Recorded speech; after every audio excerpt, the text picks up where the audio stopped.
Te damos la bienvenida a tu primer canal educativo dominicano. Gracias por estar en sintonía con nosotros y vamos a hablar un poco, vamos a charlar, vamos a echar un conversadito.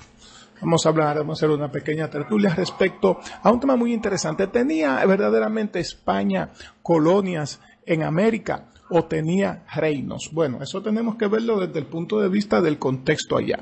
Usamos mucho el término colonización, el término colonia, que ciudad colonial, que Santo Domingo colonial, que el México colonial, que la época de la colonia, porque hay una realidad, hubo una colonización de América, hubo una colonización, pero el hecho de que haya habido una colonización no necesariamente significa que España veía los territorios de América como colonias.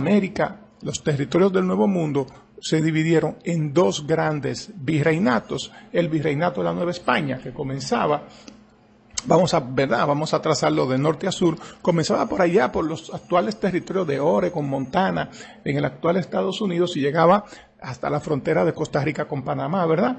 Y el virreinato del Perú, que comenzaba, lógicamente, donde terminaba el virreinato de la Nueva España y se extendía hasta Tierra de Fuego, por ahí abajo, ya a la punta final de Sudamérica, Argentina, Chile, por ahí.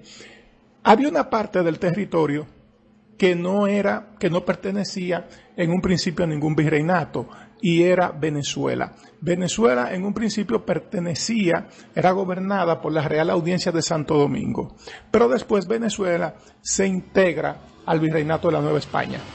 Una parte de Sudamérica no había sido todavía explorada y un pedazo de Sudamérica, del extremo oeste de Sudamérica, pertenecía a Portugal. Estos territorios que todavía no habían sido explorados, todavía no habían sido descubiertos, forman parte de lo que hoy es el territorio ya de Brasil. Pero habían dos grandes virreinatos. La capital del virreinato de la Nueva España era la Ciudad de México, y la capital del virreinato del Perú de 1542 a 1821 fue Lima, y de 1821 a 1824 lo fue Cusco. Pero ¿qué mentalidad tenían los españoles de aquellos tiempos? Los españoles nacidos en América, los americanos, como algunos de ellos se hacían llamar, pero que también eran españoles, aunque hayan nacido en América. Ellos primero se sentían españoles. El término criollo es un término que se emplea para referirse al descendiente de español peninsular nacido en América, nacido y criado en América. Habían dos tipos de españoles: los españoles peninsulares, que eran los nacidos y criados en Europa, en la España europea, y los españoles nacidos y criados en territorio americano. Los hijos de españoles nacidos y criados en territorio de América no tenían los mismos privilegios que tenían los españoles peninsulares.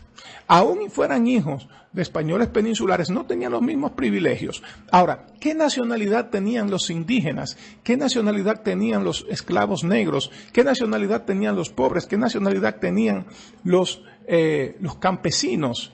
Bueno, eran nacidos y criados en territorio de España. Por lo tanto, eran españoles. Que ellos se consideraran españoles es otra cosa.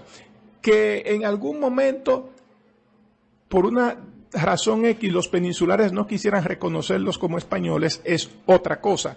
Pero habían nacido en territorios españoles, en virreinatos, porque España tenía reinos, España no tenía colonias. Si usted se va a los mapas de la historia, usted no ve colonia de la Nueva España, usted no ve colonia del Perú, usted ve virreinato de la Nueva España y virreinato del Perú.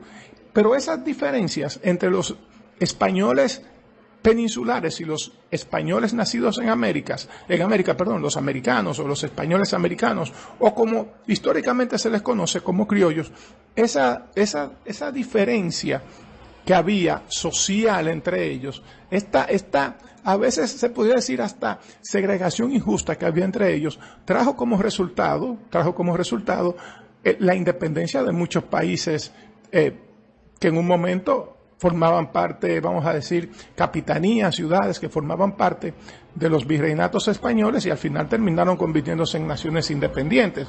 Y yo les voy a poner un ejemplo sencillo: México. El que sella la independencia de México y proclama la independencia de México fue Agustín de Iturbide.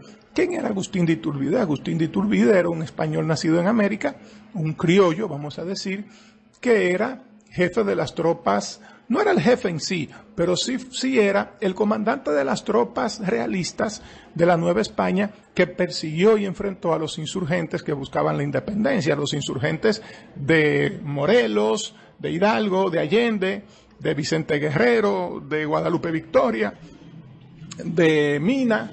Esos insurgentes los enfrentó Agustín de Iturbide. ¿Pero qué pasó con Agustín de Iturbide? Agustín de Iturbide tenía un rango del cual no podía escalar más, porque la autoridad que estaba por encima de Agustín de Iturbide tenía que ser un peninsular. No podía ser un criollo, no podía ser un español nacido en América, no podía ser un americano, tenía que ser un peninsular. Y si en algún momento, por una razón X, ese lugar quedaba vacante, tenía que ser ocupado por otro peninsular.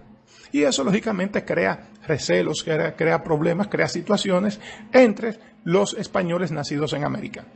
Y bueno, ya todos sabemos qué pasó con Agustín de Iturbide, ¿verdad? Lo que nos enseña la historia de México. Agustín de Iturbide se une al remanente de los insurgentes, encabezado por Vicente Guerrero, Guadalupe Victoria, se une a ese remanente, firman lo que se conoce como el Plan de Iguala, que en realidad se llama Plan de Independencia de la América Septentrional, porque así era que se conocía ese territorio de la Nueva España, la América Septentrional, y en 1821 entran a la Ciudad de México, toman Ciudad de México sin tirar un solo disparo y proclaman la independencia de la América Septentrional, que más adelante se llamaría Imperio Mexicano y que hoy conocemos como Estados Unidos Mexicanos, ese hermoso y grandioso país que yo amo tanto y que quiero tanto, y que los dominicanos debiéramos estar agradecidos por una razón. República Dominicana formaba parte ¿de qué? Del Virreinato de la Nueva España. Formaba parte del Virreinato de la Nueva España, y en una ocasión de nuestra historia, nuestra capital fue Ciudad de México. La capital del Virreinato era Ciudad de México, nuestra jefatura política estaba en Ciudad de México. Y el Virreinato de la Nueva España estaba compuesto por varias capitanías. La capitanía de Guatemala, la que comprendía todas las naciones de Sudamérica sin incluir a Panamá, la capitanía de Filipinas, que incluía los territorios que tenía España en el Pacífico, en Asia y en Oceanía, la capitanía de Cuba, la gran capitanía de Cuba, que ahí estábamos involucrados, las islas del Caribe que pertenecían a España, Cuba, Puerto Rico, Guadalupe, la Española, ¿verdad? Santo Domingo, y también en un momento la gobernación de la provincia de Venezuela, que no pertenecía a ninguna de las capitanías, sino que ya era una gobernación aparte. Por eso era lo que conformaba el territorio de Nueva España. Cuando se proclama la independencia de la América Septentrional, lo que hoy es México, no incluyó la independencia de esos territorios de la Nueva España. Esos siguieron bajo el control español. Más adelante, Agustín de Iturbide logra anexar a la capitanía de Guatemala, logra anexar a Chiapas y logra anexar otros territorios que colindantes con el nuevo imperio mexicano, que pertenecían a la nueva España. Pero entonces, ¿qué pasa? Cuando llega el reinado de los Borbones, el reinado borbónico, el virreinato del Perú sufre 3 divisiones. Se queda una parte del territorio con el nombre de Virreinato del Perú, otra parte se queda con el nombre de Virreinato de la Nueva Granada. ¿Qué pasa? Que Venezuela, que en un momento formaba parte del Virreinato de la Nueva España, pasa a formar parte del Virreinato de la Nueva Granada. Y se crea el Virreinato del Río de la Plata. Que el Virreinato del Río de la Plata, ¿cuáles países comprendían el Virreinato del Río de la Plata? Bueno, el territorio del Virreinato del Río de la Plata este territorio en la actualidad lo ocupan Argentina, Uruguay, Paraguay y Bolivia. Y un territorio que no es continental, no estaba en América, pero que se reportaba al Virreinato del Río de la Plata, que era Guinea Ecuatorial en África. Guinea Ecuatorial en África formaba parte del Virreinato del Río de la Plata. Guinea era una posición española, lo que es hoy Guinea Ecuatorial. El virreinato del Perú se reduce ya a un territorio más pequeño y nos queda el virreinato de la Nueva Granada, que lo componían los siguientes países: Colombia, Venezuela, Ecuador, Panamá y Guyana. Esos son los países que hoy formaban parte de ese territorio en aquellos tiempos. Recuerden que Bolivia también era conocido como el Alto Perú. El Alto Perú, Bolivia. Entonces, los españoles no tenían colonias, tenían virreinatos, tenían reinos. Inclusive cuando leemos las capitulaciones de Santa Fe, ¿qué concesión le da la reina Isabel a Cristóbal Colón? Le concede el título de virrey y gobernador de las tierras descubiertas, tierra firme o islas descubiertas. Virrey. Tenían la concepción de reinos, no la concepción de colonias. ¿Hubo colonización? Sí, hubo colonización, pero esa colonización trajo como resultado ¿qué? La creación de reinos. En el caso del Virreinato del Perú, ya les mencionamos cuáles fueron sus capitales. El Virreinato de la Nueva España, bueno, Ciudad de México, pero el Virreinato del Río de la Plata, su capital fue Buenos Aires, después a Córdoba, después Montevideo, y del Virreinato de Nueva Granada, Santa Fe de Bogotá. Así que echamos un conversadito bastante interesante, ¿verdad? Yo soy Héctor Antonio Breagil. No dejes de suscribirte a este tu primer canal educativo dominicano. Muchas, pero muchas, pero muchas gracias por tu tiempo.